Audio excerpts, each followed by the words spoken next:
Monday morning, 6:47. Gate 47 at Dallas-Fort Worth International Airport.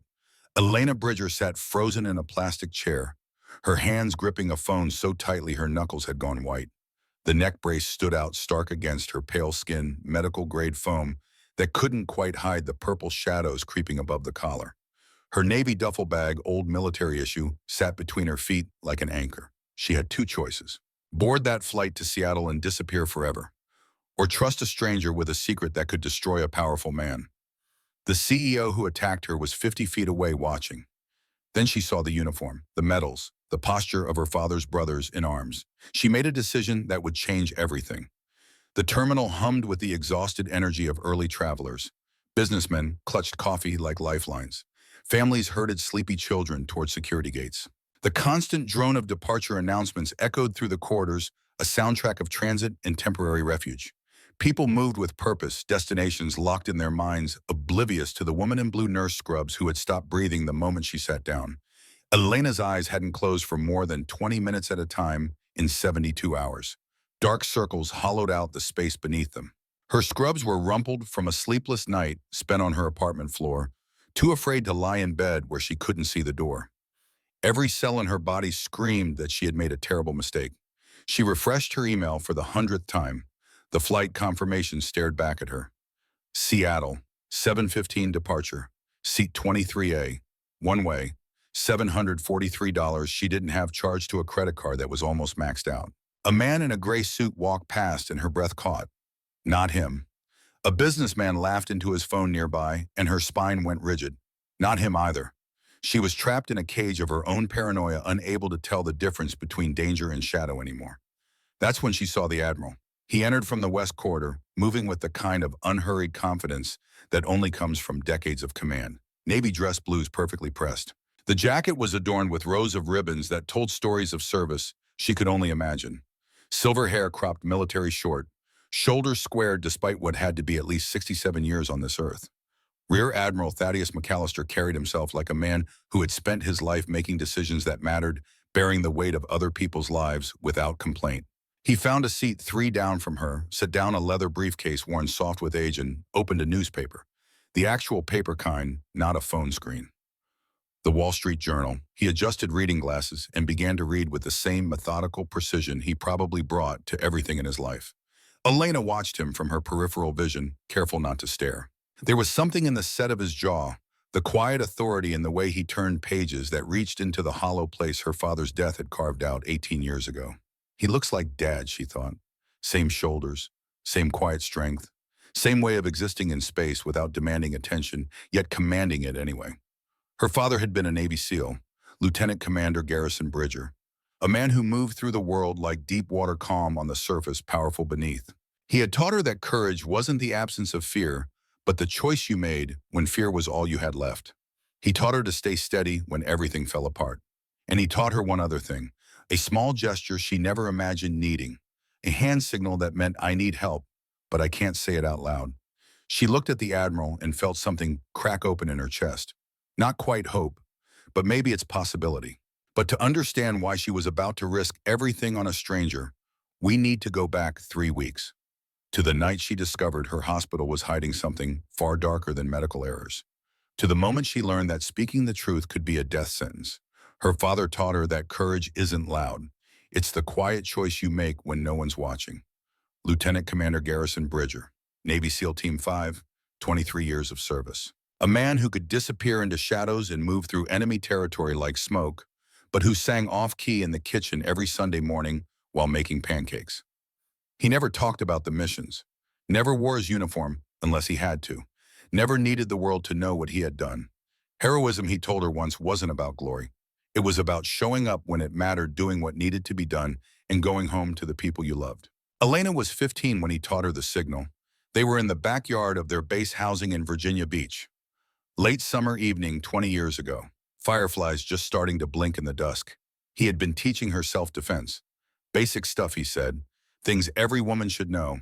But then he stopped, got quiet in that way he did when something serious needed saying. Elena, listen to me.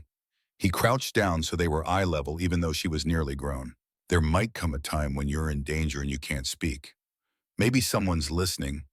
Maybe they've threatened you. Maybe you're just so scared the words won't come. He took her hand, then positioning her fingers in a specific way. Subtle, deliberate.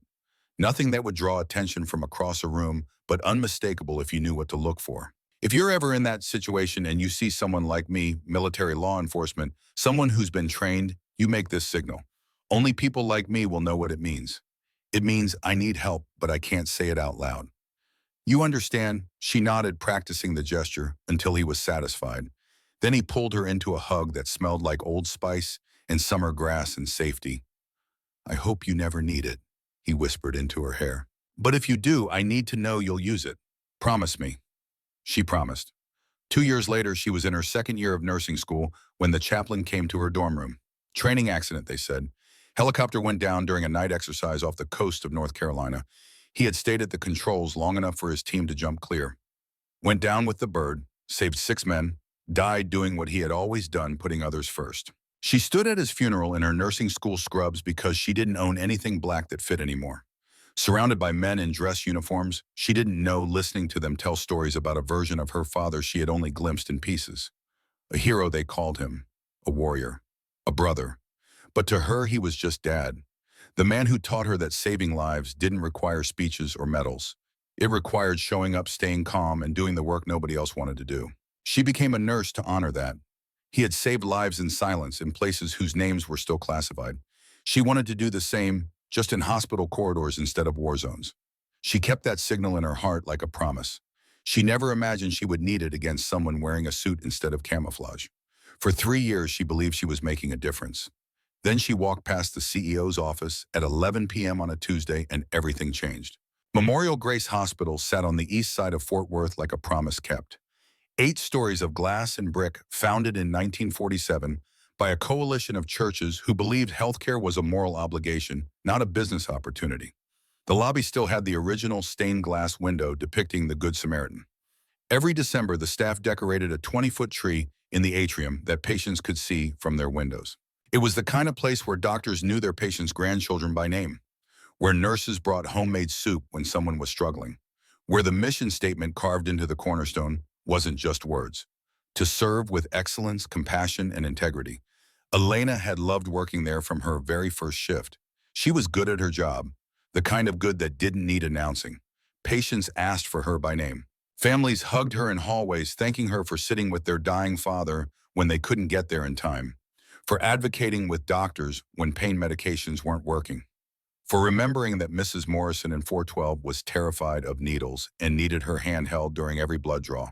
Her coworkers respected her. The attending physicians trusted her clinical judgment. She had been nominated for the Daisy Award, twice that recognition nurses give each other when someone goes above and beyond. She wasn't just doing a job. She was honoring her father's memory with every shift, every patient, every quiet moment of competence that saved a life or eased suffering. The hospital itself felt like an extension of that mission. Memorial Grace had a reputation, good outcomes, low infection rates, a level 2 trauma center that served 3 counties. When the local news did stories about healthcare excellence, they filmed in Memorial Grace's cardiac unit. When medical students ranked their residency preferences, Memorial Grace was always in the top 5. The board of directors was made up of community leaders, retired physicians, pastors, business people who genuinely seemed to care about the institution's legacy. And then there was Victor Brennan, the CEO. He had arrived 18 months earlier, recruited from a major hospital system in Chicago, with promises of modernization and financial sustainability. Mid-50s, silver-haired, expensive suits that somehow made everyone else look rumpled by comparison. He had the kind of charisma that filled boardrooms, confident, articulate, the sort of man who could quote both scripture and quarterly earnings in the same sentence. At town halls, he talked about excellence in patient care and stewardship of community trust. Nurses liked him because he remembered names. Doctors respected him because he had supposedly been a paramedic before getting his MBA, so he understood the clinical side. Elena had met him twice. Once during orientation when he shook her hand and said something about being glad to have dedicated professionals like her on the team. Once in an elevator when he asked about her father's Navy portrait pin on her scrub jacket and thanked him for his service. He seemed fine, normal, maybe a little too polished, but that was CEO territory. The first crack appeared on a Tuesday night in late September. Elena was covering a double shift. Her coworker's kid was sick, and the unit was short-staffed. Around 11 p.m., after medications were distributed and most patients were settled, she headed toward the administrative wing to drop off some paperwork that needed the nurse manager's signature. The hallways were quiet, fluorescent lights humming that particular frequency that marked late-night hospital emptiness. She was walking past Victor Brennan's office when she heard his voice, sharp and cold in a way she had never heard before. "I don't care what their discharge criteria say. We need beds freed by Friday. I don't care how." That sentence stopped her cold, but it was nothing compared to what she would find in the files she wasn't supposed to see. The email was meant for someone else, but once she read it, there was no going back. Elena stood frozen outside that office door for what felt like an eternity, but was probably only 30 seconds. The voice inside had gone quiet. Either Brennan had ended the call or lowered his voice enough that she couldn't hear through the heavy wood. Her heart hammered against her ribs. She told herself she had misheard, that there was context she was missing, that CEOs talked about bed management all the time, and it didn't mean anything sinister. She kept walking, dropped off her paperwork, went back to her unit, but the sentence wouldn't leave her alone. "We need beds freed by Friday. I don't care how." 3 days later, she was covering another night shift when one of the charge nurses asked her to grab a patient file from the administrative office. Something about insurance pre-authorization that needed a signature. The office was empty, deserted after business hours, just the glow of computer screens left on standby and the hum of the HVAC system pushing recycled air through the vents. Elena logged into the shared terminal using the charge nurse credentials she had been given. She was looking for the Ramirez file, pre-op clearance for a cardiac procedure. She typed the name into the search bar. The wrong file opened. An email chain marked urgent. Subject line Q3 capacity management. Action required. She should have closed it immediately, should have found the right file and walked away. But her eyes caught on a name she recognized.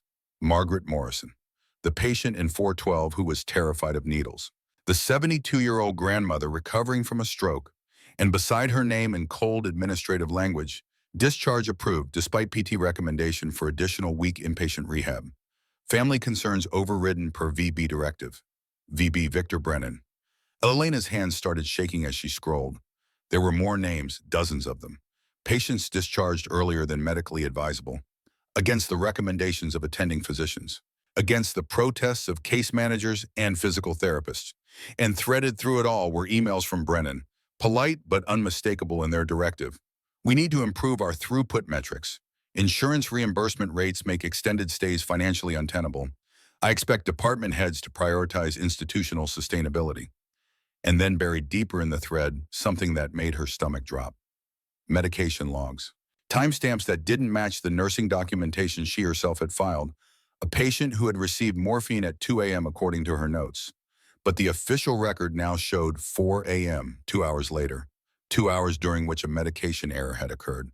2 hours that had been erased and rewritten. She clicked another link, another file, another patient. This one had died. Sepsis from a post-surgical infection that should have been caught earlier but wasn't because he had been discharged 3 days ahead of schedule.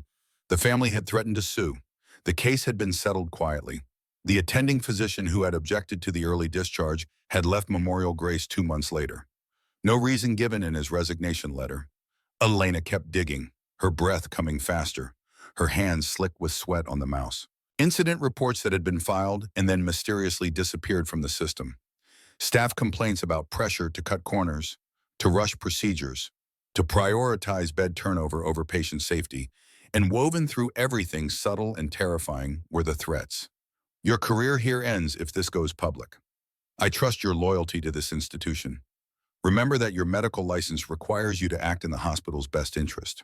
She found 37 separate incidents, 37 patients whose care had been compromised, 4 who had died, dozens of staff members who had been intimidated into silence. She printed everything, 37 pages of evidence, and made the biggest mistake of her life. She confronted him directly. Friday night, 9:47 p.m. The executive parking garage was nearly empty when Elena arrived. Just a handful of vehicles belonging to night shift staff scattered across the concrete expanse. Fluorescent lights flickered overhead, casting sickly yellow pools that didn't quite reach the shadows. Her footsteps echoed too loud as she walked toward his Mercedes. The folder of printed evidence was clutched against her chest like a shield. Victor Brennan was leaning against the driver's side door, still in his suit, but with the tie loosened. He looked more relaxed than she had ever seen him. He smiled when he saw her approach. Warm, paternal, the same smile he used at town hall meetings. Elena, thanks for being discreet about this. Come, let's talk. She stopped 6 feet away, maintaining distance. Her pulse hammered in her ears. Mr. Brennan, I found evidence of systematic patient care violations, early discharges against medical advice, altered medication records, staff intimidation. People have died because of decisions made in your office. The smile didn't waver. That's a serious accusation. It's not an accusation. It's documentation. She held up the folder. I'm taking this to the board. People died because of your decisions. That's when his face changed. Not dramatically, just a subtle shift, like a mask slipping half an inch. The warmth drained from his eyes, leaving something cold and calculating in its place. Elena, I think you're exhausted. You've been working doubles, dealing with difficult patients, carrying around grief about your father. Nurses crack under pressure all the time. It's nothing to be ashamed of. Don't you dare. You're seeing patterns that aren't there, making connections that don't exist. Honestly, I'm concerned about your mental state. Why don't you give me those papers? Take a few weeks of medical leave and we'll get you the help you need. He pushed off the car, taking a step toward her. I'm not giving you anything, and I'm not sick. Elena, another step closer, his voice dropped lower, intimate and threatening all at once. You don't understand what you're doing. This hospital serves thousands of people. Your little crusade could destroy an institution that has been serving this community for 75 years. Is that really what you want? What I want is for you to stop killing patients. He moved fast, faster than a man his age should move. His hands shot out and grabbed the folder, yanking hard. Elena held on, stumbling forward. For 3 seconds, they struggled over 37 pages of evidence, like children fighting over a toy. Then he shoved her.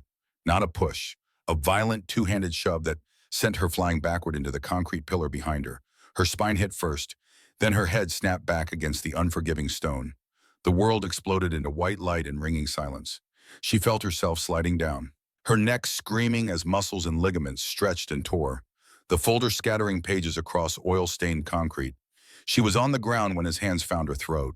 Not squeezing, not quite, just resting there, thumbs pressing against her windpipe with enough pressure to make his point. His face was close to hers now, close enough that she could smell coffee on his breath, see the fine lines around his eyes. You will never work in healthcare again, he whispered, calm as if he were discussing the weather. I'll make sure of it. And accidents happen to people who can't keep their mouths shut. Do you understand me, Elena? Accidents happen all the time.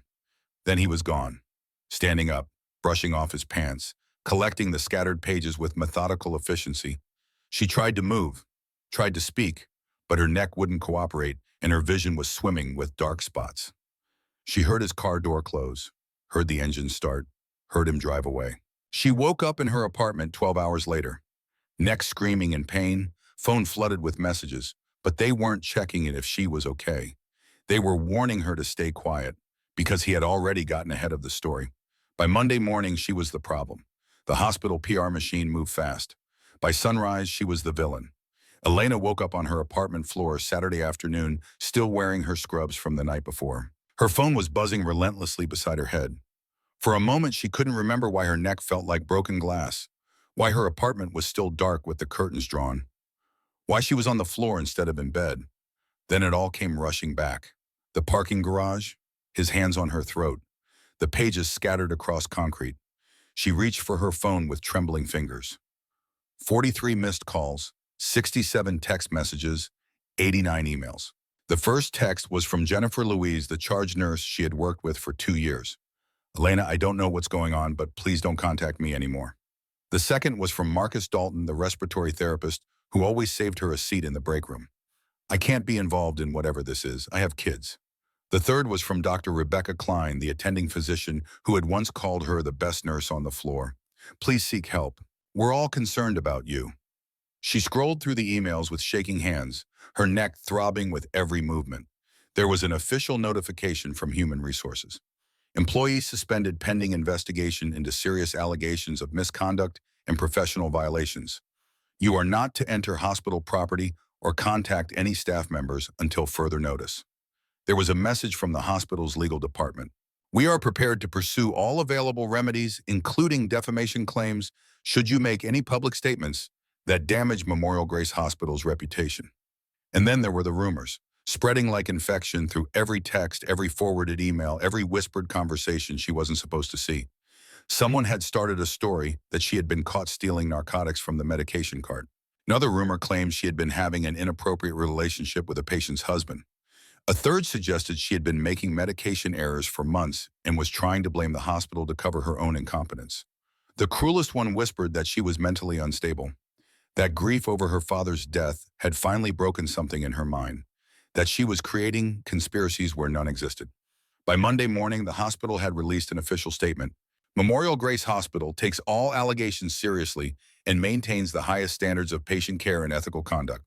We also have a responsibility to protect our dedicated staff and institution from false claims that damage reputations and undermine public trust. The employee in question has been placed on administrative leave while we conduct a thorough investigation. The statement didn't name her. It didn't have to. Everyone knew. Elena sat in her apartment wearing the neck brace the ER doctor had given her, the one she had to pay for out of pocket because she was too afraid to use her Memorial Grace insurance.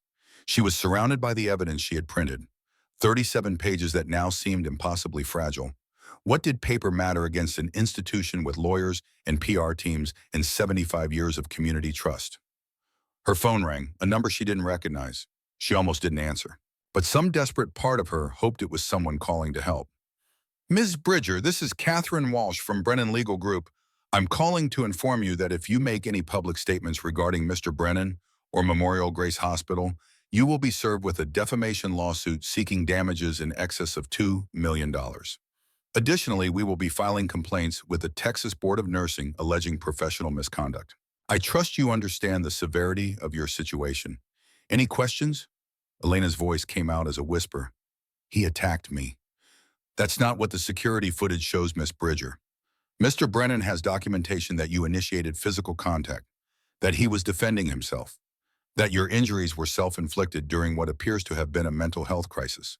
My advice: seek psychiatric treatment, accept the generous severance package the hospital is prepared to offer, and move on with your life.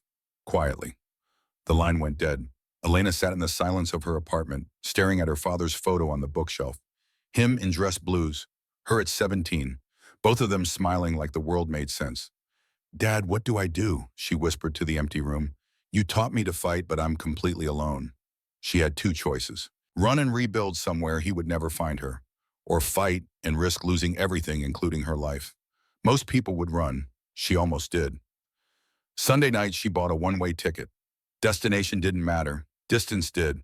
Elena had spent the day in a fog of pain medication and despair, her apartment growing smaller with every hour, the walls pressing in until she couldn't breathe. The lawyer's threat played on repeat in her mind. $2 million. Nursing license revoked. Psychiatric evaluation. Security footage that somehow showed her attacking him instead of the other way around. He had thought of everything. He had prepared for this. And she had walked right into it like a child playing a game she didn't understand. By evening, the survival instinct her father had trained into her finally kicked in. She couldn't fight him from Fort Worth, but she could run, regroup, find help somewhere he couldn't reach her. She could report from anywhere. She just needed to get away from him first. She opened her laptop, hands still shaking, neck still screaming, and searched for flights. Something far, something fast. Seattle looked good, opposite corner of the country, big city where she could disappear. Nursing jobs available. She booked the first flight out Monday morning, 7:15 a.m., nonstop.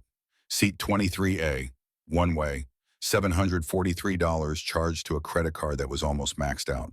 Then she started packing. One duffel bag, olive green, her father's old Navy issue, 3 days of clothes, toiletries, the neck brace she would have to wear for another week, her nursing license and certifications. She would need those to work again somewhere else. Her father's photo, the one from his promotion ceremony, still in its frame because she couldn't bear to leave it behind, and the evidence. The printed pages now organized into a folder marked with dates and patient names. The USB drive with digital copies of everything which she hung around her neck on a silver chain, usually reserved for her father's dog tags. She deleted her social media accounts. Not deactivated, deleted. Burned them to the ground so he couldn't track her movements. couldn't monitor her contacts. She closed out her streaming services, her subscriptions, anything with a digital footprint. At 4:30 Monday morning, she called a taxi. Couldn't risk her own car. He probably had someone watching it. She waited in the darkness of her apartment with all the lights off until she saw headlights pull into the parking lot, then grabbed her bag and ran. The airport was just waking up when she arrived.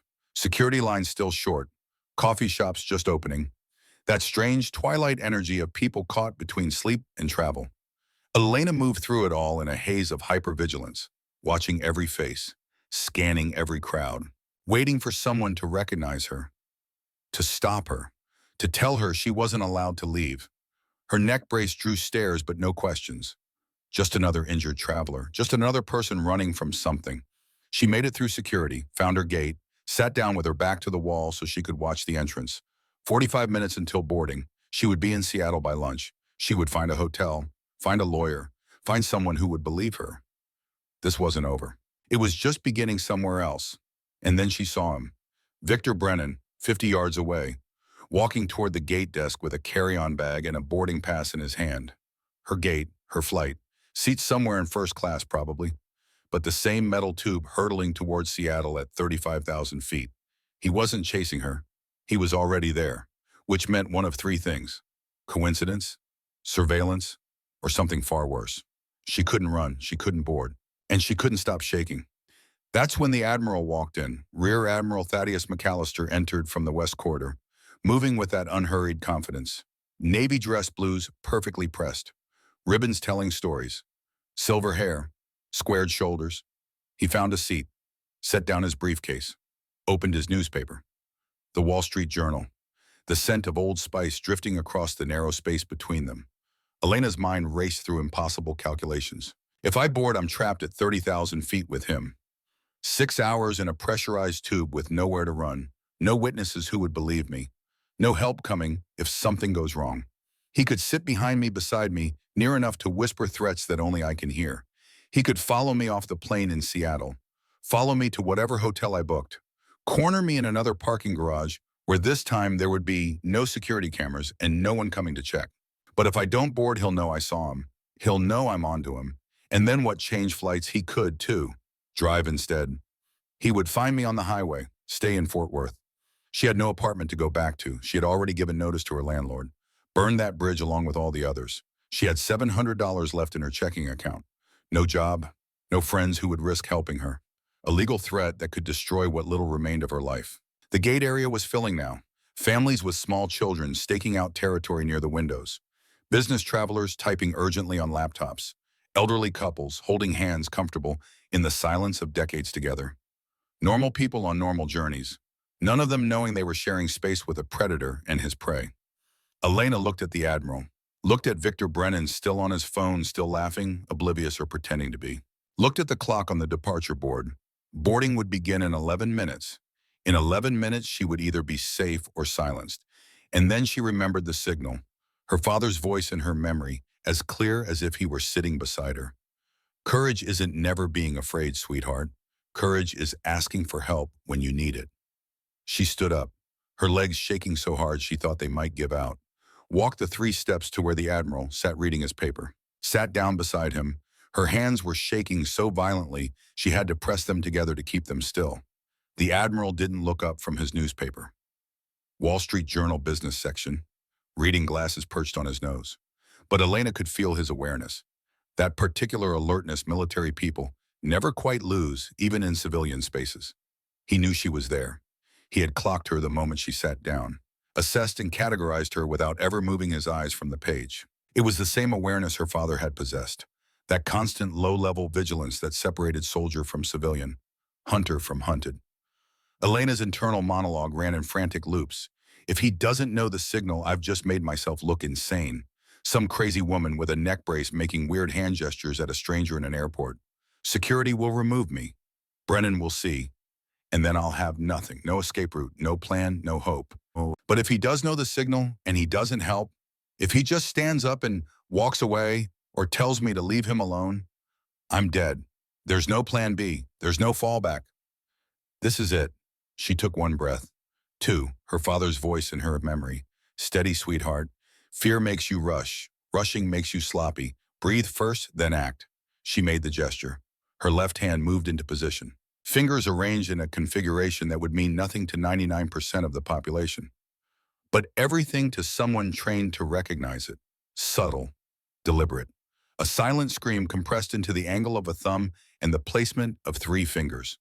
The distress signal her father had taught her in a Virginia Beach backyard 20 years ago. The one he promised only certain people would understand. The Admiral's newspaper stopped moving. It was the smallest change. Just a fraction of a second pause in the rhythm of turning pages. But Elena saw it. His peripheral vision had caught something. His conscious mind was now processing what his training had recognized. She watched his eyes flick down. Just once. Confirming what he thought he had seen. Then the newspaper lowered. Slowly, deliberately, until she could see his face. His eyes were sharp, military sharp. The kind of eyes that had assessed battlefields, in insurgents, in life-or-death situations in the space between heartbeats. He had seen the signal. He knew what it meant. "Ma'am." His voice was low and calm and carried the absolute authority of command. "I need you to stay exactly where you are. Don't move. Don't speak. Nod if you understand." Elena nodded. Tears were starting now, hot and unstoppable, spilling down her cheeks and dripping onto the neck brace. She couldn't wipe them away because her hands were still frozen in her lap. The Admiral stood in one smooth motion. Newspaper folded and tucked under his arm, positioning himself between her and the rest of the gate area, between her and the crowd, between her and Victor Brennan, who was still on his phone 50 yards away, oblivious or pretending to be. The Admiral's body became a wall, not aggressive, not dramatic, just an immovable presence that communicated to anyone trained to read such things. "This woman is under my protection." He pulled out his phone, dialed. His voice dropped into clipped, coded language that Elena recognized from her father's rare work calls. "This is Admiral Thaddeus McAllister, United States Navy retired. I have a code Victor situation at DFW Terminal A, Gate 47. Female mid-30s, visible injuries, unable to verbally communicate threat. Need immediate airport security and law enforcement response. Yes, I'll maintain position. Time is now 06:37 hours. 90 seconds later, security arrived. 2 airport police officers, then 3, then a plainclothes supervisor with a radio crackling on his belt. They approached with practiced efficiency, scanning the gate area for threats, eyes landing on the Admiral first, recognizing rank even in civilian space, then following his subtle head tilt toward Elena. That's when Victor Brennan looked up from his phone. Elena watched it happen in slow motion. His eyes found the security cluster, found the Admiral standing guard, found her sitting behind that human shield, tears streaming, neck brace visible, USB drive glinting around her neck. For one split second, his mask slipped completely. No charm, no pretense, just cold calculation and something that looked almost like satisfaction. Then he started walking toward them. Victor Brennan moved through the gate area like he owned it, his expression transforming into perfect concern. Eyebrows drawn together, mouth set in that practiced combination of worry and relief that people use at hospital bedsides and accident scenes. He was playing to an audience now, and he knew exactly which role to perform. The caring boss, the concerned mentor, the reasonable man dealing with an unstable employee. "Elena, thank God you're okay." His voice carried across the gate area, loud enough for the gathering crowd to hear, warm enough to sound genuine. "We've been so worried about you after your accident, the stress you've been under. We didn't know where you'd gone." The Admiral stepped forward, placing himself directly in Brennan's path. Not aggressive, not theatrical, just an immovable object appearing precisely where it needed to be. His voice when he spoke carried the kind of authority that didn't need volume. "Sir, this woman has signaled for emergency assistance. Step back."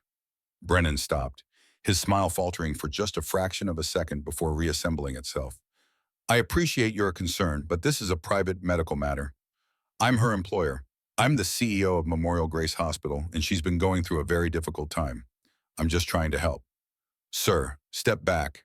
The careful facade was cracking now. Brennan's jaw tightened, his eyes going cold, even as his voice stayed measured. "This is completely unnecessary. She's clearly in crisis.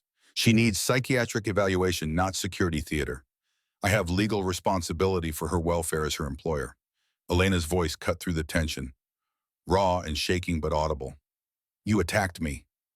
The gate area went silent. 50 people who had been absorbed in their phones and coffee and pre-flight rituals suddenly paying attention, heads turning, phones coming up.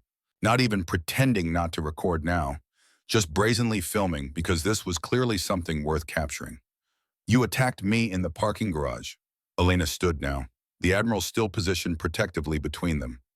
Her hand went to the USB drive around her neck. You threatened me because I found evidence of patient care violations. People died because of your decisions, and I have proof. A collective gasp rippled through the crowd, phones everywhere now.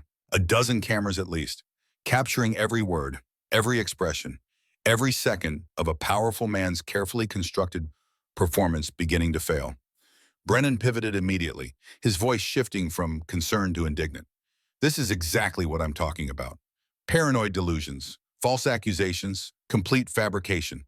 I'll be filing a defamation lawsuit before the end of the day. This is slander recorded by multiple witnesses, and I will not tolerate. Then explain the neck brace. The Admiral's interruption was conversational, but carrying an edge sharp enough to cut. Explain why she made a distress signal used by people who can't safely speak. Explain why she's terrified of a man who claims to be helping her. Airport police were arriving now, not just security. Actual Fort Worth Police Department called in by whatever protocol the Admiral's code had triggered. A sergeant approached, taking in the scene with practiced assessment. Military officer, injured woman, well-dressed man whose body language screamed lawyer up even as his mouth kept insisting everything was fine. Sir, I'm going to need you to step away from the witness. Brennan's composure fractured further. Witness to what? This is a mentally unstable employee making false accusations against. Sir, step away, now. Brennan finally moved back, his hands up in that universal gesture of compliance. But his eyes were locked on Elena with an intensity that made her breath catch. He was calculating, planning, already 3 moves ahead in whatever game he was playing. The sergeant turned to Elena. Ma'am, can you tell me what's happening here? Elena's hand closed around the USB drive, her voice steadier now, finding strength in the presence of witnesses. In the phone's recording, in the Admiral's solid presence beside her. I'm a nurse at Memorial Grace Hospital. 3 weeks ago, I discovered evidence that our CEO was pressuring staff to discharge patients early, despite medical risk, altering medication records to cover up complications, threatening employees who objected. When I confronted him with documentation, he attacked me in the hospital parking garage. I have the evidence on this drive. Patient records, emails, altered logs, everything. And I have witnesses who will confirm the pattern of intimidation. She's lying. Brennan's voice was immediate, automatic. I have security footage that shows. Then you'll show it to investigators, the sergeant interrupted, along with any other documentation you want to provide. Ma'am, I'm going to need you to come with me to give a formal statement. Admiral, I assume you witnessed the distress signal? I did, and I'll provide whatever testimony is required.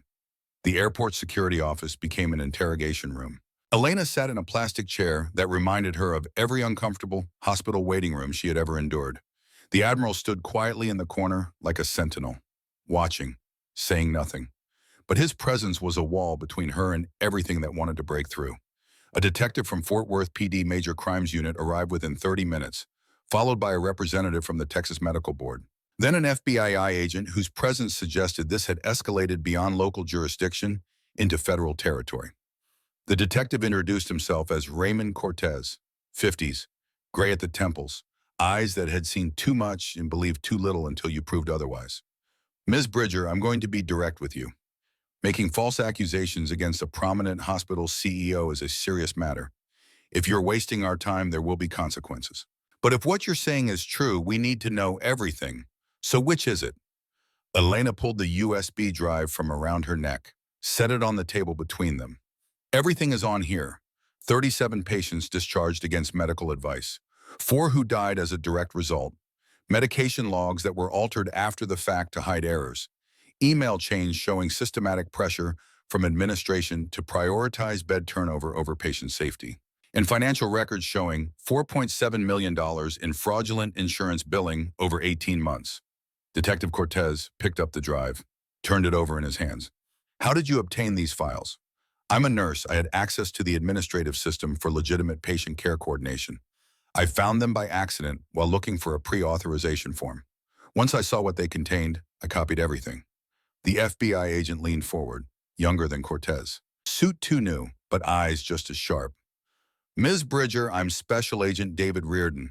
Healthcare fraud falls under federal jurisdiction. If what you're saying is accurate, we're looking at conspiracy to defraud Medicare and Medicaid. That's 10 to 20 years federal prison. People don't go down for that kind of time quietly. They fight, and they have resources.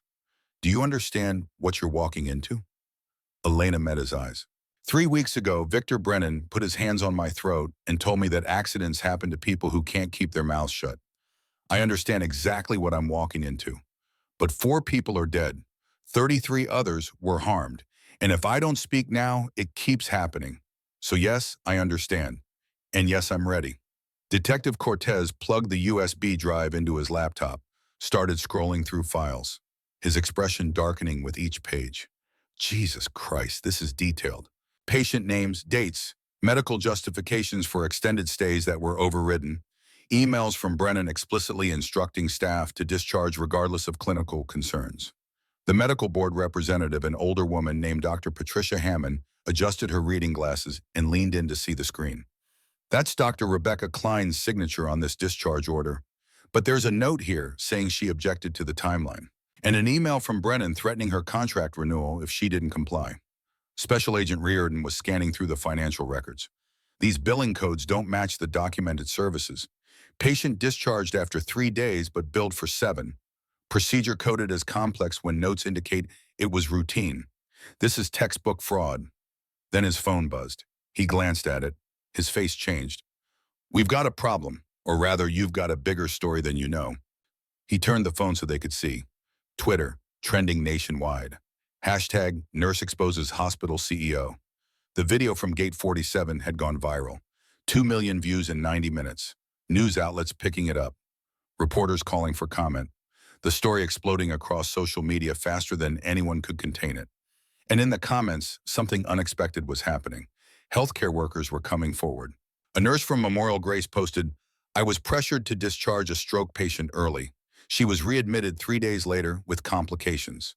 I was told to stay quiet or lose my job." Elena Bridger is telling the truth. A respiratory therapist. I witnessed Brennan threaten Dr. Patterson in his office. Said his contract wouldn't be renewed if he kept objecting to discharge timelines. I have the date and time documented. But a pharmacist.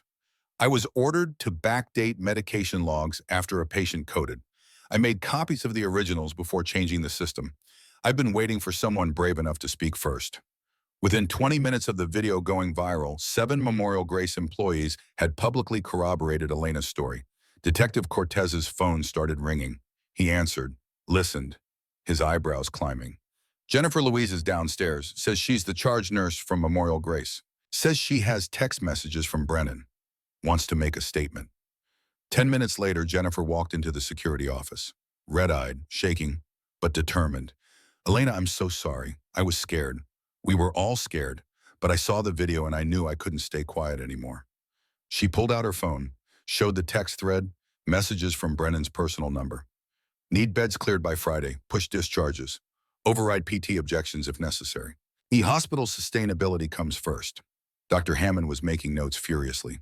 This is direct evidence of administrative interference in clinical decision-making. This violates every standard of medical ethics. Marcus Dalton arrived next, the respiratory therapist, then Dr. Klein herself, each bringing documentation, each adding another piece to the pattern. But it was the FBI agent's laptop that revealed something none of them had anticipated. He had been running the financial data through federal databases, cross-referencing corporate filings, following money trails. Detective, you need to see this. They crowded around the screen. The fraudulent billing wasn't just padding numbers. The money was being funneled through shell companies, corporations with names like Riverside Medical Consulting and Parkview Health Solutions, all of them subsidiaries of a single parent company, Thornwood Biodefense, a defense contractor. $2 billion in active Department of Defense contracts, specializing in battlefield medicine and combat pharmaceuticals. Why would a defense contractor own shell companies billing Medicare fraud through a civilian hospital? Detective Cortez asked. Special Agent Reardon was already pulling up more files. Because they're not just billing fraud. Look at this. Another folder on Elena's USB drive. One she hadn't opened yet, labeled Nightshade Protocol. clinical trial documents, pharmaceutical testing protocols, patient consent forms that were never actually signed. Memorial Grace Hospital wasn't just committing insurance fraud. It was a testing site for experimental drugs, unapproved by the FDA, administered to patients without informed consent, funded by Thornwood Biodefense under the cover of a DoD medical research program. The early discharges weren't just about profit, they were about hiding adverse reactions, getting test subjects out of the hospital before complications could be documented, before patterns could be recognized, before anyone realized that patients were being used as laboratory subjects.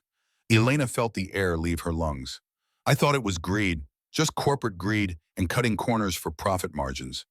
But they were experimenting on people. The Admiral spoke for the first time in an hour, his voice quiet but carrying an edge of something dangerous. Welcome to the military-industrial complex, Ms. Bridger, where human lives are acceptable losses in the pursuit of contracts and capability. Special Agent Reardon was already on his phone, calling Washington, using words like federal investigation and unauthorized medical research and national security implications. But Elena was staring at the clinical trial documents, at the list of test subjects, and then she saw it, a name that made her vision tunnel, Subject 023. Garrison Bridger, Lieutenant Commander, United States Navy. Her hands were shaking so badly she could barely scroll. Enrollment date October 2007. Trial designation Compound NX7. Combat Enhancement Pharmaceutical. Designed to improve alertness and physical endurance during extended operations. Documented adverse reactions. Cardiac arrhythmia. Elevated blood pressure. Episodes of chest pain during physical exertion. Final notation, March 15, 2008.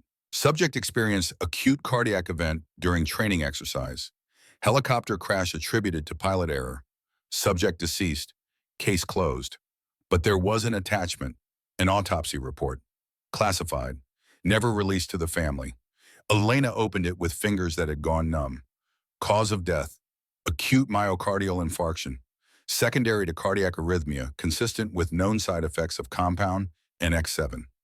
Recommendation, cover story of pilot error approved by JSOC Command. Continue Phase 3 trials with modified dosing protocols. The words swam in front of her eyes. Her father hadn't died in a training accident. The experimental drugs had caused a heart attack. While he was flying, the helicopter crashed because he was already dying at the controls, and they had lied. They had stood at his funeral and lied to her face. They had called it pilot error and buried the truth for 18 years. Oh God. The sound that came out of her wasn't quite a word, more like something breaking. The Admiral was beside her immediately, his hand on her shoulder. Grounding. What is it? She couldn't speak, could only point at the screen. He read over her shoulder. She felt his whole body go rigid. They killed him. The drug killed him, and they covered it up. Elena scrolled frantically through the files. Subject 001 through Subject 047. 47 people over 20 years.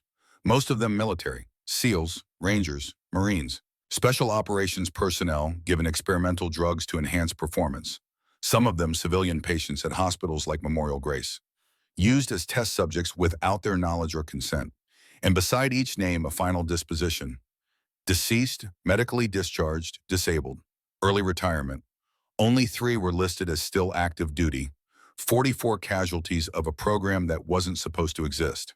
She found an email chain buried deep in the files. From Dr.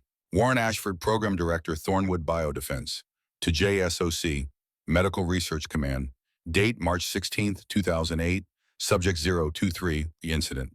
Subject 023 cardiac event during flight occurred as expected per documented adverse reactions. Cover story of pilot error approved and implemented. Family notification complete. Recommend accelerated timeline for Phase 3 testing. Current subject pool showing 23% adverse reaction rate within acceptable parameters for military application. Request authorization to expand civilian testing sites to include additional hospitals in Texas, Virginia, and California. Expected. They had known her father was at risk, had documented his heart problems, and sent him up in a helicopter anyway. Then covered it up, then kept going. 44 more people. Elena stood up so fast her chair fell backward. How many? How many hospitals? How many patients? Special Agent Reardon was scrolling through more files. Based on these records, at least 12 hospitals nationwide. Estimated 500 to 700 test subjects over 20 years. Most never knew they were part of a trial. Dr. Hammond's face had gone ashen. This is Tuskegee. This is unethical human experimentation on a massive scale. Every person involved should lose their medical license and face criminal prosecution. Detective Cortez stood up. We need to bring Brennan in now before he has a chance to destroy evidence or run. But Special Agent Reardon held up a hand. Brennan is small fish. This goes all the way to Pentagon contractors and DOD research programs. If we arrest him now, everyone above him disappears. We need to be strategic.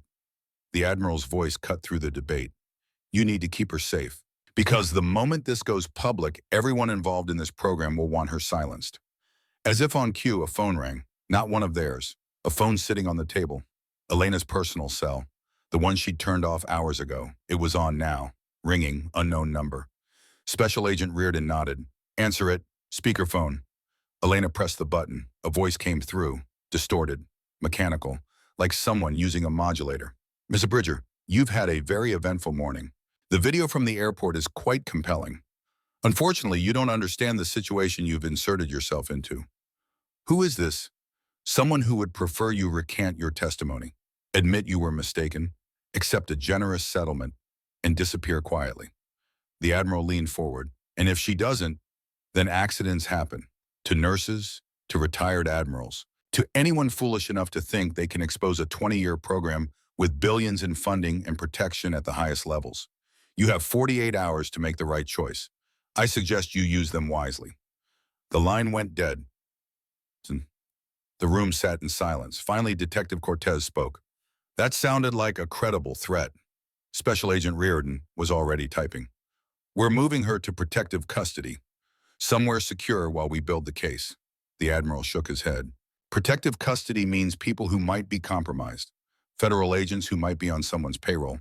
She needs protection from people you can't buy. And where would you suggest? The VIA hospital, abandoned wing on Riverside Drive, the one the government's been trying to shut down for lack of funding. Nobody pays attention to it. Nobody cares about it, which makes it the last place anyone would look. Special Agent Reardon considered this. That's actually not a bad idea. Off the books, minimal staff, but you can't protect her alone. The Admiral pulled out his phone. I don't intend to. He made 3 calls. First to Dutch Holloway, 62, retired Army Ranger medic. Dutch, it's Hawk. I need you at the old VA hospital on Riverside. Bring your gear. This is real. Second to Silas Drummond, 65, former Marine Scout sniper. Silas, remember that favor I never called in? I'm calling it in. Riverside, Virginia, 2 hours. Third to Flint Garrison, 63, Navy corpsman. Flint, I've got Garrison Bridger's daughter. She's in trouble, the kind her father would have handled. Now it's our turn. He hung up and looked at Special Agent Reardon. 3 men I'd trust with my life, all combat veterans, all still dangerous. She'll be safe.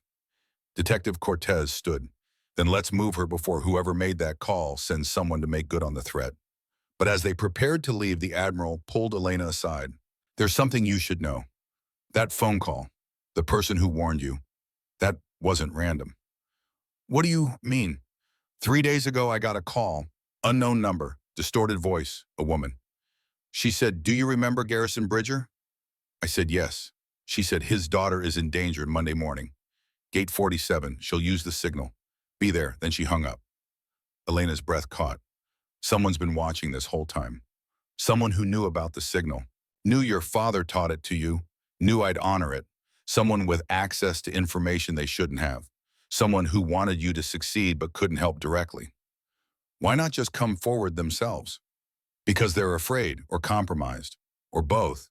But they had enough reach to orchestrate this, to make sure you weren't alone when it mattered. Elena looked at the USB drive still sitting on the table, at the files that contained her father's death and 43 others. We're not just exposing hospital fraud anymore, are we? The Admiral's face was grim. No, we're exposing 2 decades of illegal human experimentation on military personnel and civilians. A conspiracy that goes from hospital administrators to Pentagon contractors to God knows where else. And the people who built this aren't going to let it burn without a fight. Then we'd better be ready. 6 p.m. The arrest of Victor Brennan happened in the airport security office.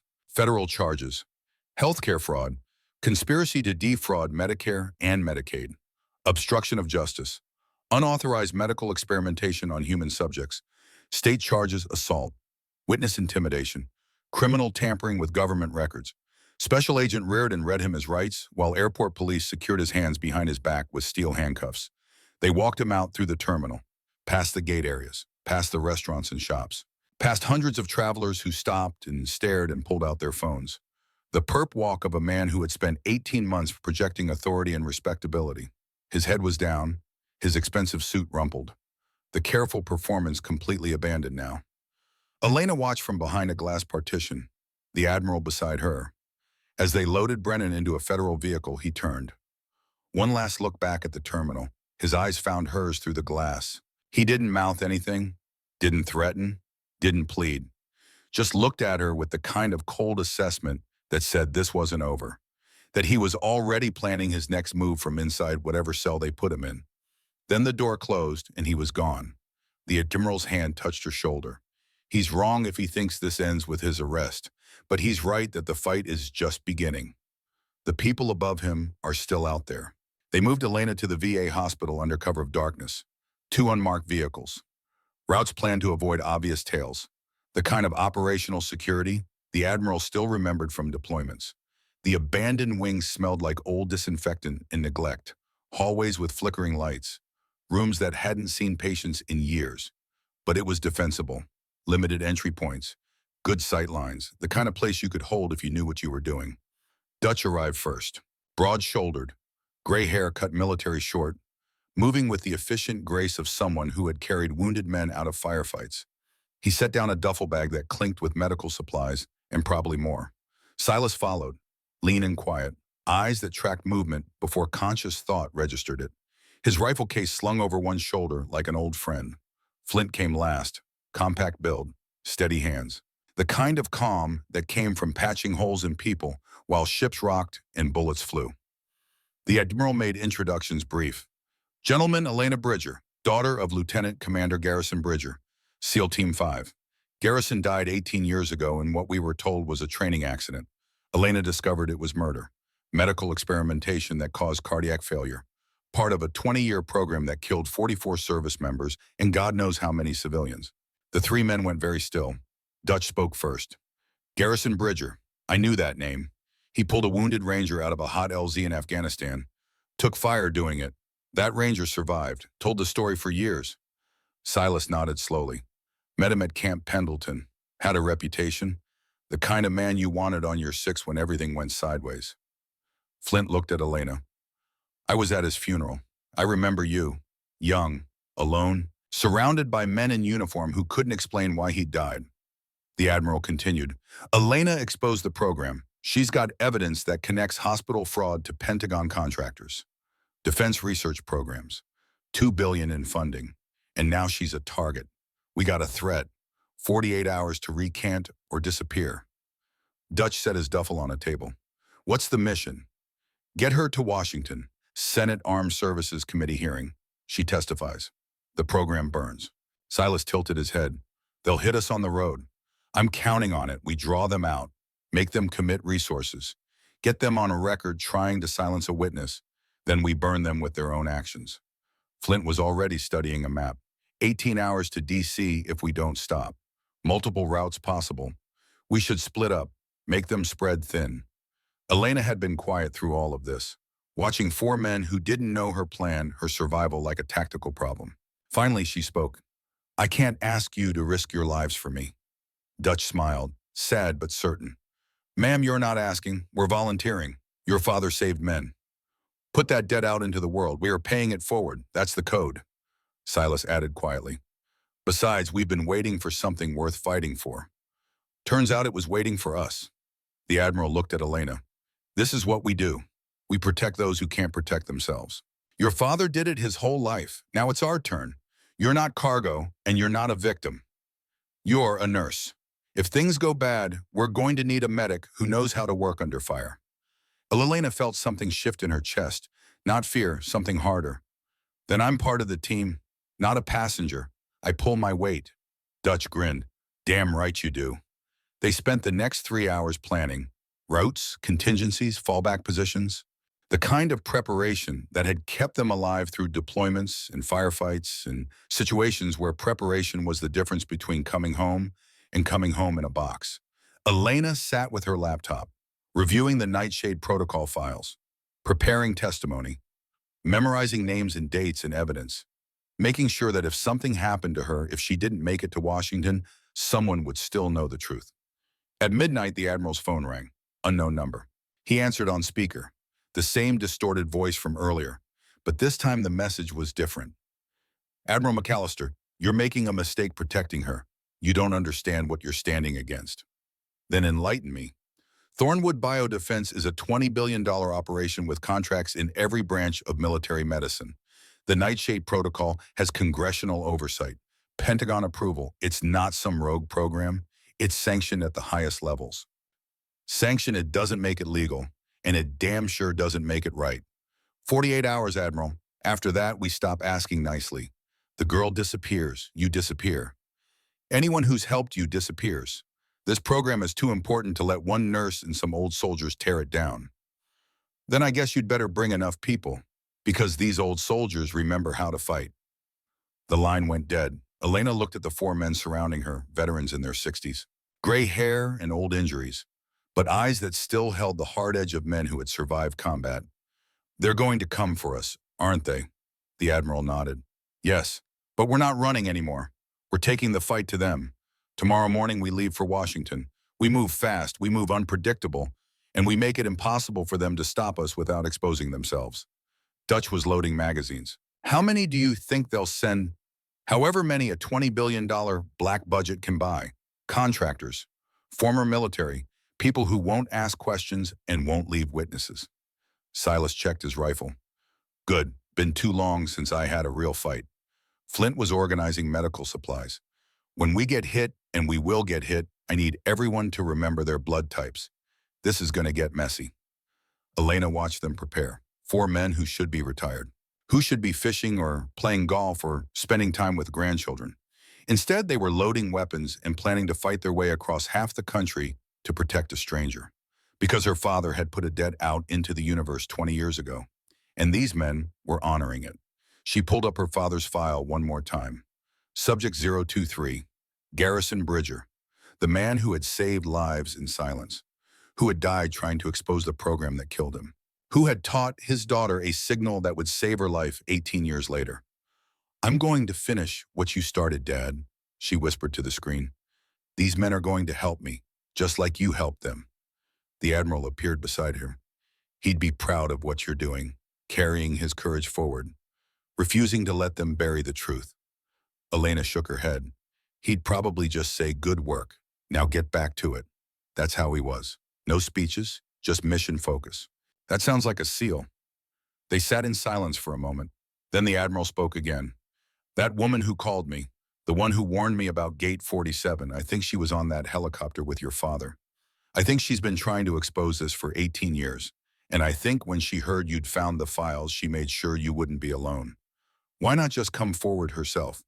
Because she's afraid, or compromised, or smart enough to know that some fight you can't win from the front. So she fights from the shadows, sets pieces in motion, waits for the right moment. You think she's still watching? I think she's been watching this whole time, and I think when the moment is right, she'll step into the light. But until then, we carry the fight for her. Elena closed the laptop. Tomorrow they would leave for Washington. Tonight she would rest. 4 old soldiers would stand watch. And somewhere in the shadows, someone who loved her father enough to fight for 18 years was still watching, still fighting, still waiting for justice. The mission was clear. Get to Washington, testify, expose the program, honor the 44 who died, and make sure Garrison Bridger's death meant something. That was the promise. That was the oath. And Elena Bridger intended to keep it, no matter what it cost. They arrived within 90 minutes. 3 men who looked like they had been pulled from retirement and handed back their purpose. Gray hair and weathered faces, but eyes that still held the sharp edge of men who had seen combat and survived it. Dutch Holloway came first. 62 years old, former Army Ranger medic. Broad shoulders that had carried wounded men out of firefights in Fallujah. Hands that had sutured wounds in the back of moving vehicles under enemy fire. He volunteered at the VA hospital twice a week, teaching young medics the skills that textbooks couldn't convey. He walked into the abandoned wing carrying a duffel bag that clinked with the sound of medical supplies and probably more. Silas Drummond followed 10 minutes later. 65 former Marine Scout sniper, lean and quiet, moving through space like a shadow that had learned to be patient. He ran a gun range outside Fort Worth and still shot competition at a level that embarrassed men half his age. His rifle case was slung over his shoulder like an old friend. Flint Garrison arrived last, 63 Navy corpsman who had served with the Admiral on 3 deployments. He had the compact build of someone who had spent years working in tight spaces patching holes in people while ships rocked beneath him. Now he worked as a physician assistant at a clinic that served homeless veterans. He set down a tactical backpack that looked like it had seen better days, but was maintained with the kind of care that spoke to muscle memory. The Admiral made introductions brief. "Gentlemen, this is Elena Bridger, daughter of Lieutenant Commander Garrison Bridger, SEAL Team 5. Garrison died in 2008 in what we were told was a training accident. Elena discovered it was murder. Medical experimentation that caused cardiac failure. Part of a 20-year program that killed 44 service members and God knows how many civilians." The 3 men went very still. Dutch was the first to speak. "Garrison Bridger. I knew that name. He pulled a wounded ranger out of a hot LZ in Afghanistan, 06. Took fire doing it. That ranger was my team leader." Silas nodded slowly. "I met him once, training exercise at Camp Pendleton. He had a reputation. Never left a man behind." Flint looked at Elena with something that might have been recognition. "I was at his funeral. I remember you. You were wearing scrubs." Elena nodded, not trusting her voice. The Admiral continued. "Elena exposed a hospital CEO who was part of this program, using patients as test subjects. She's got evidence that goes all the way to Pentagon contractors, and now she's a target. We got a call an hour ago, 48 hours to recant or disappear." Dutch set his duffel bag on the table with a heavy thud. "What's the play?" "Get her to Washington, Senate Armed Services Committee. She testifies tomorrow morning. The files go public. The program burns." Silas tilted his head slightly. "They'll hit us on the road. I'm counting on it. We draw them out, we expose them, and we make sure Elena gets there alive." Flint was already pulling out a map. "Route 66 to DC, 18 hours if we don't stop, but that's the obvious path. They'll have checkpoints." The Admiral nodded. "Which is why we are not taking the obvious path. We split up, multiple routes, converge in DC, make them spread their resources." Elena had been quiet through all of this, watching these 4 men discuss her survival like a tactical problem, like something that could be solved with planning and firepower. Finally, she spoke. "I can't ask you to die for me." 4 sets of eyes turned to her. Dutch smiled. It was a sad smile. "Ma'am, you're not asking. We're volunteering. Your father saved men. We pay that forward. That's the code. That's the oath. It doesn't expire just because we got old." Silas added quietly. "Besides, dying in bed is boring. Dying for something that matters, that's a good death." Flint nodded. "We've been waiting for something worth fighting for.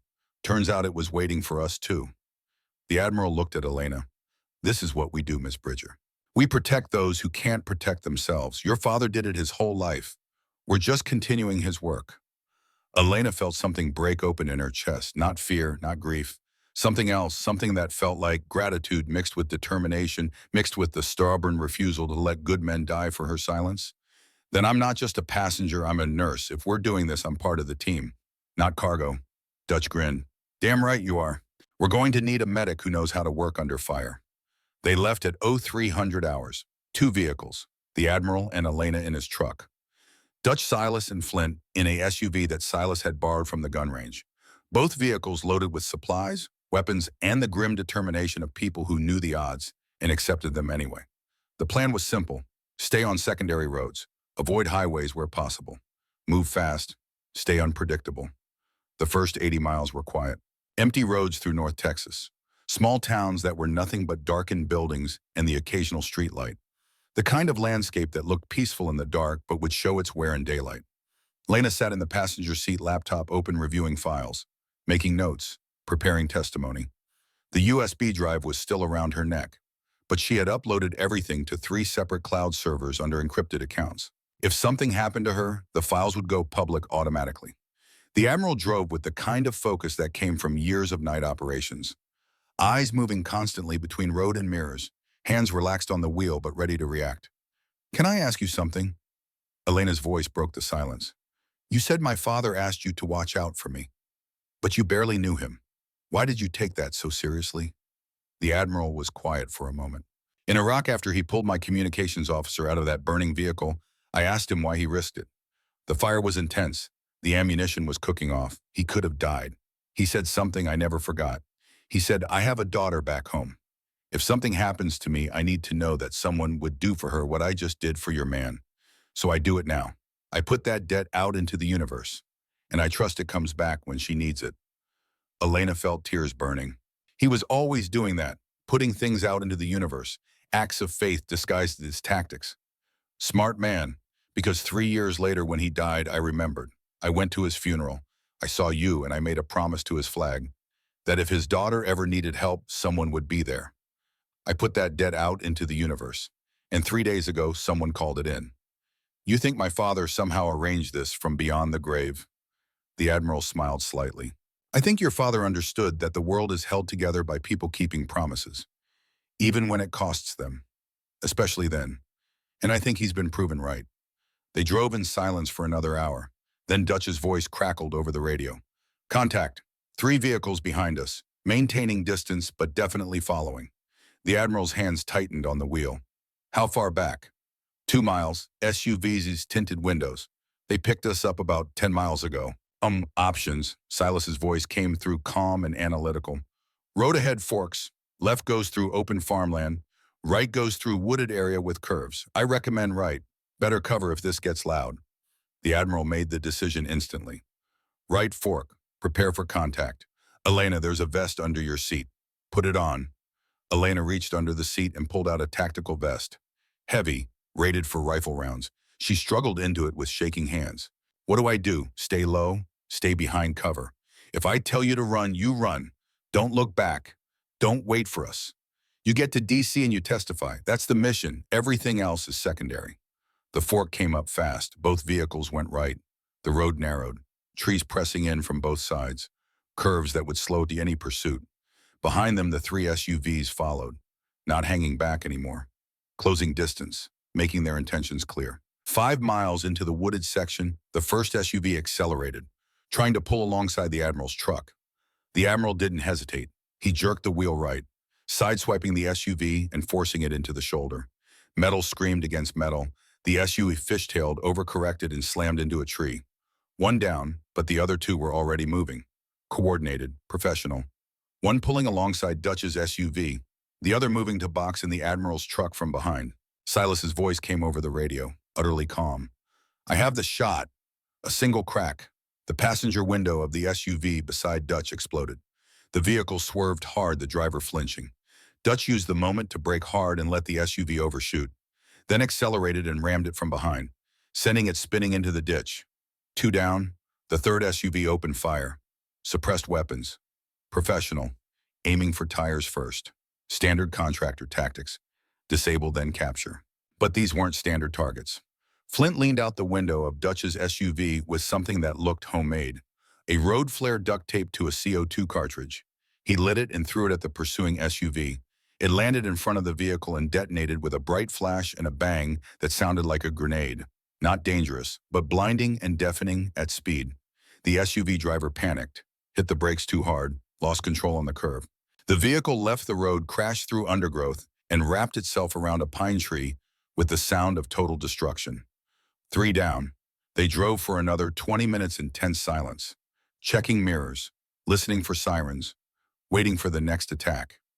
It didn't come. But as they emerged from the wooded area onto a straightaway, Elena saw something in the side mirror that made her blood run cold.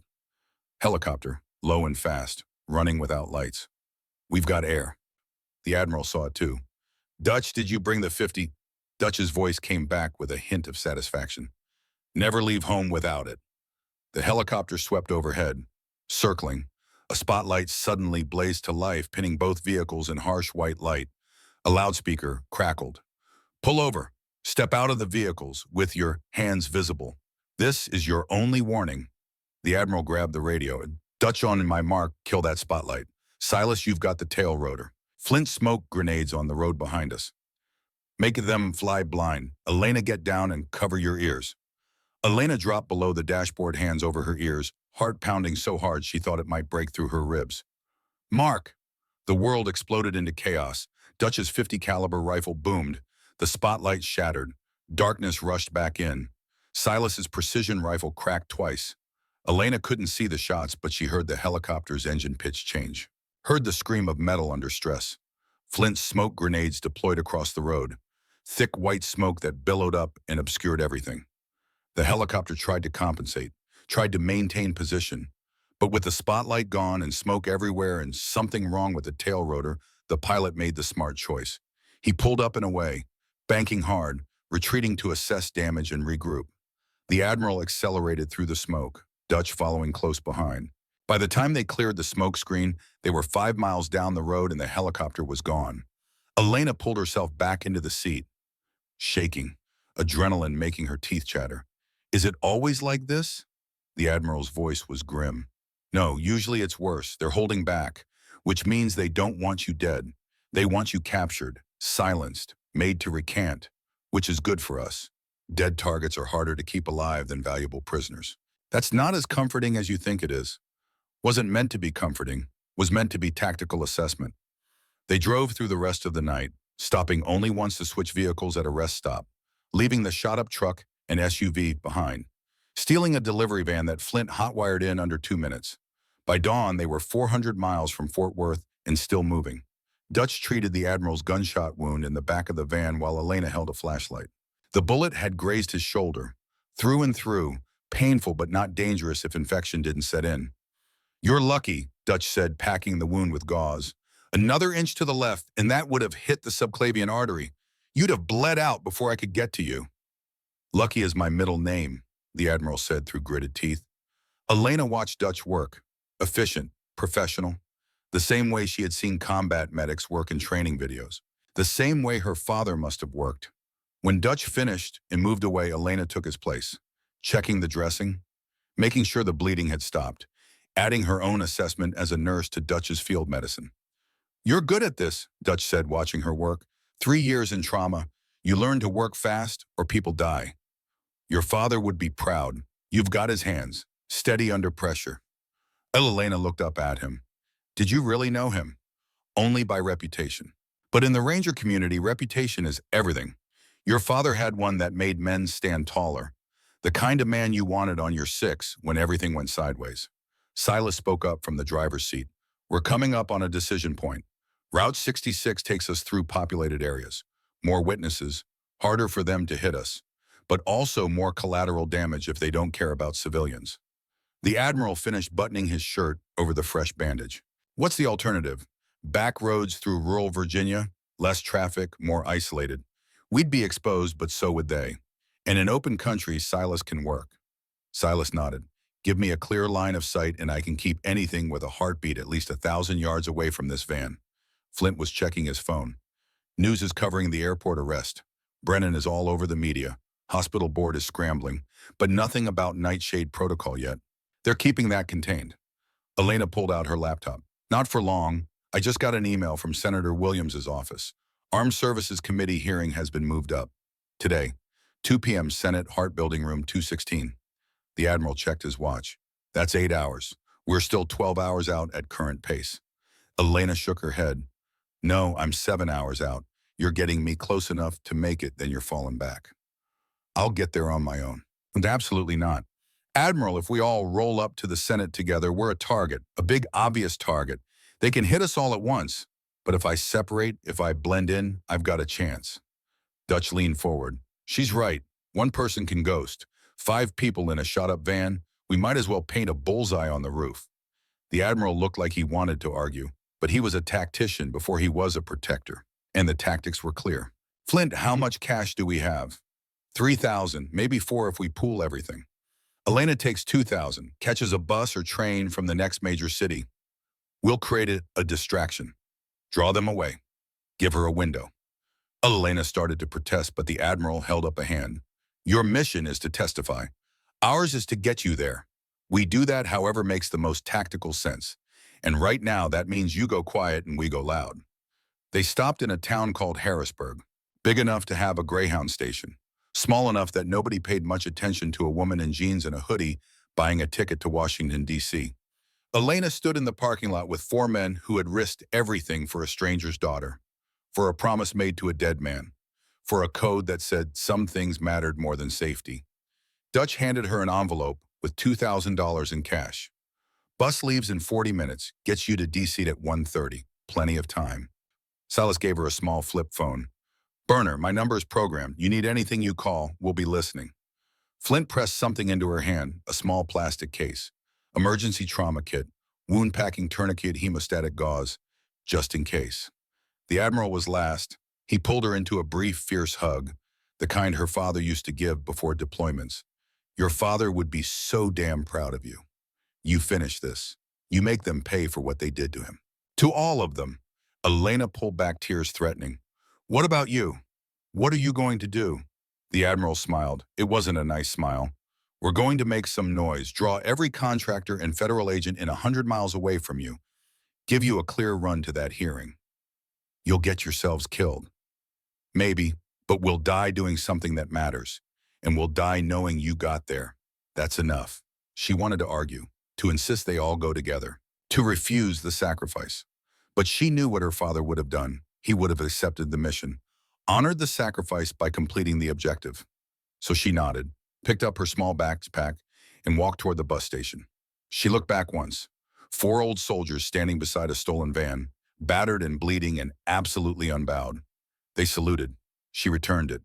Then she walked through the doors and became just another passenger on the 115 to D.C.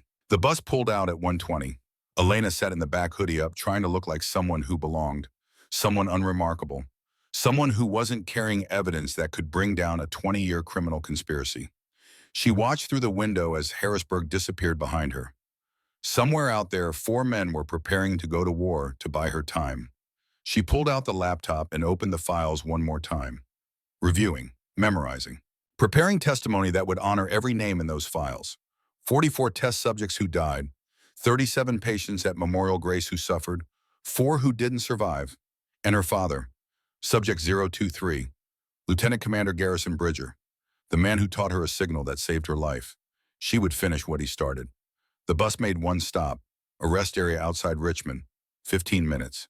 Enough time to use the bathroom and grab a coffee. Elena was walking back to the bus when she saw her. An older woman, late 60s, civilian clothes but military bearing, watching from near the vending machines. Their eyes met. The woman approached. Elena Bridger. Elena's hand went to the phone in her pocket, ready to call Silas, ready to run. Who's asking? Commander Evelyn Ross, retired, Navy JAG. I was your father's attorney. Elena went very still. I don't know any Commander Ross. March 2008. Your father came to me, said he was experiencing cardiac symptoms he believed were related to experimental medications being administered without proper consent. He wanted to file a complaint, wanted to expose the program before someone died. 3 days later, his helicopter went down. Elena's heart was pounding. Why should I believe you? Because I'm the one who called Admiral McAllister, who told him you'd be at Gate 47, who made sure someone would be watching when you made the signal. The pieces fell into place. You've been protecting me from the shadows. I've been trying to expose this program for 18 years, but I had no proof. Just your father's verbal complaint and my suspicions. If I came forward, they'd kill me and bury the story. But when I heard you discovered the Nightshade files, I knew it was time. I just had to make sure you survived long enough to use them. Why tell me this now? Because you're about to walk into a Senate hearing with evidence that threatens very powerful people. And I need you to know something. Your father didn't die for nothing. He started this fight. You're finishing it, but you're not doing it alone. There are others, people in the Pentagon, in JAG, in the intelligence community, people who have been waiting for someone brave enough to stand up. You do that today and we'll make sure you survive it. The bus driver was calling for passengers. Elena looked at this woman who had been fighting in the shadows for nearly 2 decades. Will I see you at the hearing? No, I can't be public. Not yet, but I'll be watching, and I'll be ready to testify if you need me. Your father trusted me once. I hope you can too. Elena made a decision. Pulled out the USB drive from around her neck. This is a copy, everything. If something happens to me, you make sure it gets out. Commander Ross took the drive, held it like it was sacred. Nothing is going to happen to you, not on my watch. Now get on that bus and go finish what your father started. Elena boarded the bus, found her seat, watched Commander Ross disappear into the crowd, and for the first time in 3 weeks, she felt something like hope.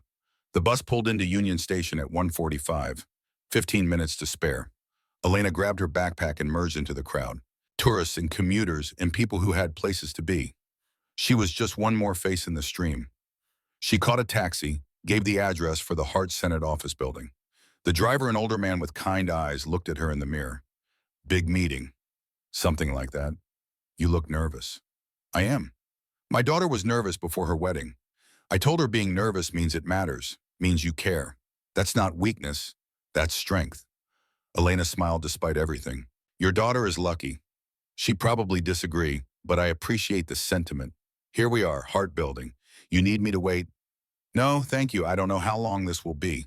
She paid with bus, tipped heavy, and stepped out onto the sidewalk. The Hart Senate office building loomed above her, white stone and glass and the weight of American power. She walked through the doors, showed her ID to security, explained she was there to testify before the Armed Services Committee. They made calls, checked lists, finally nodded her through. She took the elevator to the second floor, found room 216. Outside, a dozen people were waiting, staffers, lawyers, witnesses for other hearings. And standing near the window looking out over the city was Senator Williams, 72 years old, Vietnam veteran, chairman of the Armed Services Committee. He turned as she approached. Ms. Bridger, I'm glad you made it. We've been watching the news. Quite a journey you've had. It's not over yet. No, it's just beginning. Come with me. We need to talk before you go in there. He led her to a small conference room. Close the door. I want you to understand what you're walking into. The people you're about to expose include sitting senators, Pentagon officials, defense contractors with billions in active contracts.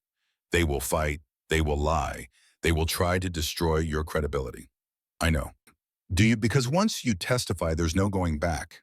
Your life will never be private again. You'll be famous or infamous, depending on who's telling the story. And there will be people who spend the rest of their lives trying to prove you wrong. Elena met his eyes. My father died because of this program. 43 others died.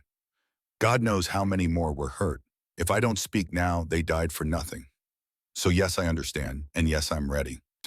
Senator Williams studied her for a long moment, then nodded. Your father would be proud. Let's go make some history.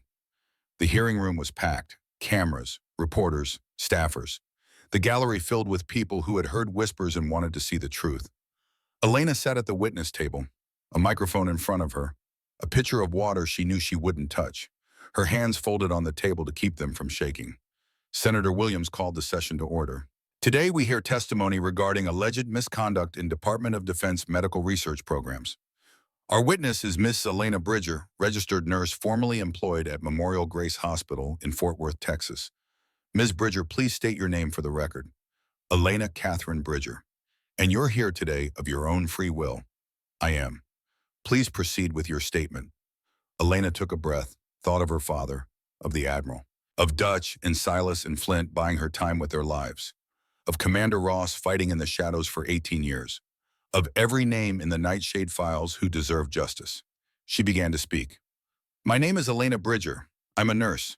3 weeks ago, I discovered that my hospital was participating in illegal medical experimentation on patients without their knowledge or consent. 4 people died. When I tried to report it, I was attacked, threatened, and hunted. The program responsible is called Nightshade Protocol. It's funded by Thornwood Biodefense. It's been running for 20 years, and it killed my father. The room erupted, cameras flashing, reporters shouting questions, senators leaning forward. Senator Williams gavelled for order. Ms. Bridger, these are serious allegations. Do you have evidence? Elena pulled out the USB drive, the one from around her neck, held it up for the cameras. I have everything, patient records, email chains, financial transactions, clinical trial protocols, autopsy reports that were classified, 20 years of evidence, 44 deaths, $2 billion in fraudulent defense contracts, and the names of everyone involved. She plugged the drive into the laptop connected to the room's display system. Files appeared on the screen behind her. Senator Williams went pale as he read the first document. These are classified DoD medical research files. How did you obtain these? They were stored on my hospital's administrative server, accessible to anyone with the right credentials. Someone wanted them found, and I found them. Another senator, younger, interrupting. Mr. Bridger, are you aware that possessing classified documents without proper clearance is a federal crime? Elena looked at him directly. Are you aware that murdering service members through illegal medical experimentation is also a federal crime? Because I can prove one of those happened. Can you prove the other? The room went silent. Senator Williams leaned forward. Ms. Bridger, you mentioned your father. Can you explain that reference? Elena pulled up a file. Her father's face appeared on the screen. Young, in uniform, full of life. Lieutenant Commander Garrison Bridger, Navy SEAL Team 5. Enrolled in Nightshade Protocol trials in October 2007. Administered compound NX7 without informed consent. Documented cardiac complications. Sent on a training flight despite known risk factors. Suffered acute myocardial infarction at the controls. Helicopter crashed. He died. They called it pilot error. They lied. She pulled up the autopsy report. This is the classified autopsy. Cause of death cardiac event consistent with known side effects of compound NX7. The program director knew. Dr. Warren Ashford, now CEO of Thornwood Biodefense. He knew my father was dying. He sent him up anyway. He covered it up. And then he kept testing on 43 more people. The screen filled with names, faces, service records, death certificates, 44 lives. Senator Williams was reading through the files, his face growing darker with each page. This is unconscionable. If these documents are authentic, this represents one of the gravest violations of medical ethics and military law in American history. The young senator tried again. Mr. Chairman, we should verify these documents before making inflammatory statements. I don't need to verify them, Senator. I recognize 3 of these names, men I served with in Vietnam, men who died in circumstances that never made sense. Until now. He looked at Elena. Ms. Bridger, I want to be clear. You are alleging that elements within the Department of Defense, in cooperation with private defense contractors, conducted unauthorized medical experimentation on military personnel and civilians, resulting in at least 44 deaths over a period of 20 years. Yes, sir. And you have documentation of this program, including financial records, email communications, medical protocols, and autopsy reports. Yes, sir. Everything is on this drive. I've also uploaded it to 3 separate cloud servers with instructions to release publicly if anything happens to me. That won't be necessary, Ms. Bridger. This committee will ensure your safety and the integrity of this evidence. We're going into closed session immediately to review these files, and then we're going to burn this thing to the ground. He gavelled the hearing into recess. As the room emptied, Elena sat at the witness table, suddenly exhausted, the adrenaline draining away, leaving her hollow. Senator Williams approached. You did well. Your father would be proud. Is it over? The testimony? Yes. The fight number. This is just beginning. But you've lit a fire that can't be put out. People are going to pay for what they did. Elena's phone buzzed. The burner from Silas. A text message. 4 words. Mission accomplished. Coming home. She closed her eyes and let the tears come. 6 months later. Congressional hearings had concluded. 47 indictments handed down. Defense contractors, Pentagon officials, 3 senators, a dozen doctors and administrators. Victor Brennan sentenced to 12 years in federal prison. Dr. Warren Ashford sentenced to 25 years, no parole. $20 billion in fraudulent contracts canceled. The Nightshade Protocol shut down permanently. Every facility, every trial, every person involved identified and removed. Memorial Grace Hospital underwent complete restructuring. New board, new leadership, new protocols designed by Elena herself to prevent future abuse. She didn't go back there. Too many ghosts in those hallways. Instead, she accepted a position as Director of Patient Advocacy at Methodist Regional Hospital, a newly created role designed specifically for her. Her job was to be the voice that couldn't be silenced. The person staff could come to when something felt wrong. The check against any administrator who might value metrics over lives. But today she wasn't at the hospital. Today she was at the Navy Memorial in Washington, D.C., a dedication ceremony, a plaque being unveiled. Lieutenant Commander Garrison Bridger, Navy SEAL Team 5, who gave his life exposing corruption and whose daughter finished his mission. Elena stood in front of the plaque wearing her father's dog tags. Admiral McAllister beside her in dress blues. Dutch Silas and Flint behind them, also in uniform. All of them had survived the distraction operation. Barely. Dutch with a bullet through his leg, Silas with broken ribs, Flint with a concussion, the Admiral with 2 more gunshot wounds. But they had bought her the time she needed, and they would do it again without hesitation. Senator Williams approached the podium. We are gathered here today to honor a hero, not just for his service in uniform, but for his courage in the face of institutional corruption. Lieutenant Commander Bridger attempted to expose illegal medical experimentation 20 years ago. He was silenced, but his daughter refused to let his death be meaningless. She finished what he started. And because of her bravery, 44 families finally have answers. Thousands of future service members and patients will be protected. And justice, though delayed, has finally been served. He stepped aside. Elena walked to the podium, looked out at the assembled crowd. Veterans, active duty military, families of the 44 who died, reporters, senators, people who had come to witness justice honored. She spoke quietly but clearly. My father taught me a signal, a way to ask for help when words weren't enough. I used that signal once, desperate and alone in an airport, and a stranger answered. Not because he knew me, because honor demanded it. That's the lesson. Honor isn't dead. It just needs someone brave enough to answer the call. She looked at Admiral McAllister. Someone was brave enough for me, and I'm asking all of you be brave enough for the next person. Watch for the signal. Answer when you see it. Protect those who can't protect themselves. That's the code. That's the oath. It doesn't expire. The crowd stood in silence for a moment. Then one by one the veterans began to salute. First the old ones, then the young ones. Then the civilians placing hands over hearts, honoring a promise, a code, a man who died trying to do right, and a daughter who refused to let his sacrifice be forgotten. After the ceremony, Elena returned to Fort Worth. To her office at Methodist Regional, a young nurse was waiting. Maria Winters, 23 years old, nervous energy and determination in equal measure. Ms. Bridger, I'm so sorry to bother you. I know you just got back from Washington, but I need to talk to someone. And I didn't know who else to trust. Elena gestured for her to sit. What's wrong? I'm a nurse at County General. I've been there 6 months, and I think my supervisor is pressuring staff to discharge patients early. Not as bad as what you exposed at Memorial Grace, but the same pattern. Metrics over care. And when I asked questions, I was told to stay in my lane or find another job. Elena leaned forward. Did you document what you've seen? I've been keeping notes, times, dates, patient names, but I'm scared. What if I'm wrong? What if I ruin my career over nothing? Elena pulled out a piece of paper, drew the hand signal, the one her father taught her. Do you know what this is? Maria shook her head. It's a signal. It means I need help, but I can't say it out loud. My father taught it to me. I used it to save my life. And now I'm teaching it to you. She showed Maria how to position her fingers, explained what it meant, where it came from, why it mattered. If you're ever in a situation where you need help and can't speak, you make this signal, and someone will answer. I promise you that. Maria practiced the gesture. But what do I do about my supervisor?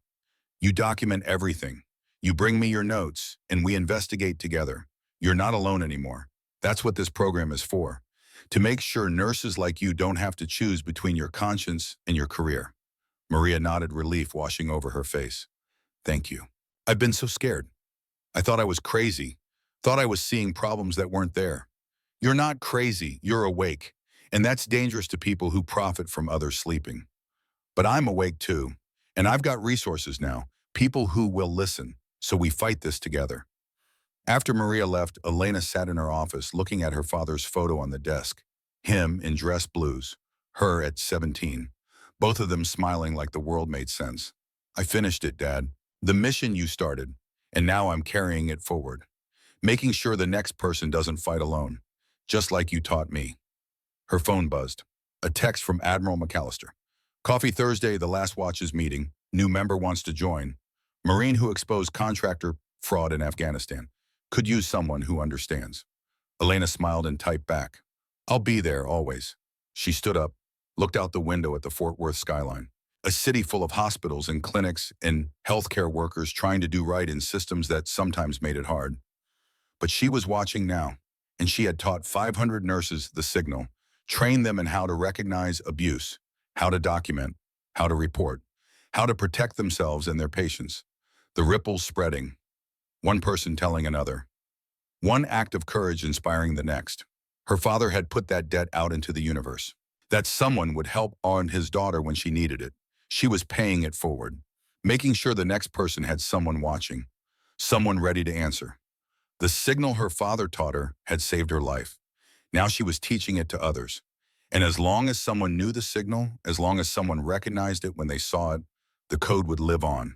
Honor, courage, service, the willingness to stand up when everyone else sat down. That was her father's legacy. And she would make damn sure it survived. She gathered her things, locked her office, headed home. Tomorrow she would teach the signal to 10 more nurses. Next week, a conference in Seattle where she'd train 100. Next month, testimony before the Texas Medical Board about implementing the program statewide. The work never ended, but neither did the purpose. And in a world that sometimes felt like it was forgetting what honor meant, she would keep reminding them. One signal at a time, one person at a time, one act of courage at a time. Until the debt her father put out into the universe was paid forward so many times that no one could ever count it. That was the promise. That was the mission. And she would see it through. No matter what it cost, because that's what her father taught her. You show up, you stay steady, you do the work nobody else wants to do, and you never ever leave someone behind. Not then, not now, not ever. The signal endures. The watch continues. And somewhere she hoped her father was watching. Proud of the daughter who finished what he started. Proud of the legacy that would outlive them both. Proud that his signal taught in a Virginia Beach backyard 20 years ago had saved not just one life, but countless others. That was honor. That was duty. That was love that transcended death and became something immortal. The silent signal, passed from father to daughter, from daughter to the world, forever.